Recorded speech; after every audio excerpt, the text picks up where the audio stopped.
भारतवर्ष में उस समय इस्लाम का प्रचार नहीं हुआ था। राजा पृथ्वीराज चौहान उस समय भारत पर शासन कर रहे थे। राजा पृथ्वीराज नियमित रूप से अपने रक्षकों के साथ पूजा करने के लिए मंदिर जाते थे। उस समय भारत के लोग देवी देवताओं और अग्नि की पूजा करते थे। वे अज्ञानता और कुसंस्कारों में डूबे हुए थे। इसी समय एक रात हजरत ख्वाजा मोइनुद्दीन चिश्ती रहमतुल्लाह अलैहि अपने घर में सो रहे थे। गहरी रात में उन्होंने एक ख्वाब देखा। उन्होंने देखा कि रसूल सल्लल्लाहु अलैहि वसल्लम कह रहे हैं, हे ख्वाजा मोइनुद्दीन, तुम हिंदुस्तान जाओ, वहां जाओ और दीन का प्रचार करो, इस्लाम का संदेश फैलाओ। हिंदुस्तान के लोग कुसंस्कारों में फंसे हुए हैं, तुम जाओ और उन्हें अल्लाह के रास्ते पर लाओ। यह ख्वाब देखने के बाद ख्वाजा मोइनुद्दीन चिश्ती जाग गए। इसके बाद उन्होंने देर नहीं की और अगले दिन अपने कुछ साथियों के साथ हिंदुस्तान के रास्ते पर निकल पड़े। कई दिनों तक लंबा सफर तय करने के बाद वे भारत के राजस्थान के अजमेर नामक स्थान पर पहुंचे। उस समय वहां राजा पृथ्वीराज चौहान का शासन था। उनके खिलाफ बोलने की किसी में हिम्मत नहीं थी। उधर ख्वाजा मोइनुद्दीन चिश्ती और उनके साथी लंबा सफर तय करने की वजह से थक चुके थे, इसलिए उन्होंने अजमेर के तारागढ़ पहाड़ के नीचे आराम किया। इसी दौरान नमाज का समय हो गया।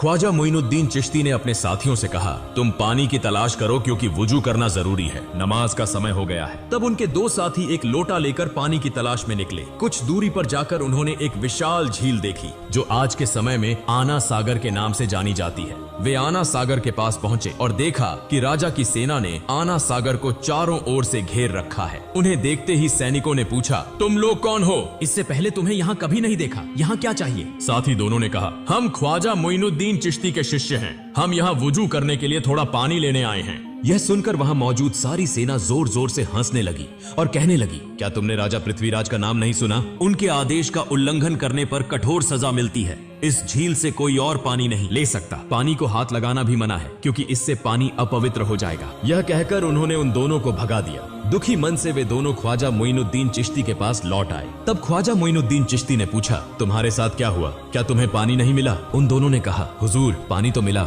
लेकिन हमें पानी नहीं दिया गया। उन्होंने हमें भगा दिया और कहा कि राजा पृथ्वीराज ने किसी को भी इस पानी को लेने की अनुमति नहीं दी है। उनके आदेश का उल्लंघन करने पर कठोर सजा दी जाएगी। उनकी सारी बातें सुनकर ख्वाजा मोइनुद्दीन चिश्ती ने अल्लाह के दरबार में दुआ की और फिर उनसे कहा, तुम लोग आना सागर के पास जाओ और कहो कि ख्वाजा मोइनुद्दीन चिश्ती ने हमें भेजा है। इसके बाद वे दोनों साथी फिर से वुजू का पानी लाने के लिए निकल पड़े। जब वे आना सागर के पास पहुंचे तो सेना ने उन्हें रोककर पूछा, तुम लोग फिर क्यों आए हो? उन्होंने कहा, हम वुजू का पानी लेने आए हैं। सेना ने कहा, हमने कहा था कि पानी नहीं दिया जाएगा। अगर राजा पृथ्वीराज चौहान को पता चला तो तुम्हारी जान तक जा सकती है। हम किसी भी हालत में पानी नहीं देंगे। तब उन्होंने कहा, हम तुमसे पानी नहीं मांगेंगे, हम आना सागर से पानी लेने आए हैं। यह सुनकर वहां मौजूद सारी सेना जोर जोर से हंसने लगी। उस समय उन्होंने अल्लाह के दरबार में दुआ की और अपने हाथ में पकड़ी लोटे को आगे बढ़ाकर कहा, हे आना सागर, हम ख्वाजा मोइनुद्दीन चिश्ती रहमतुल्लाह अलैहि के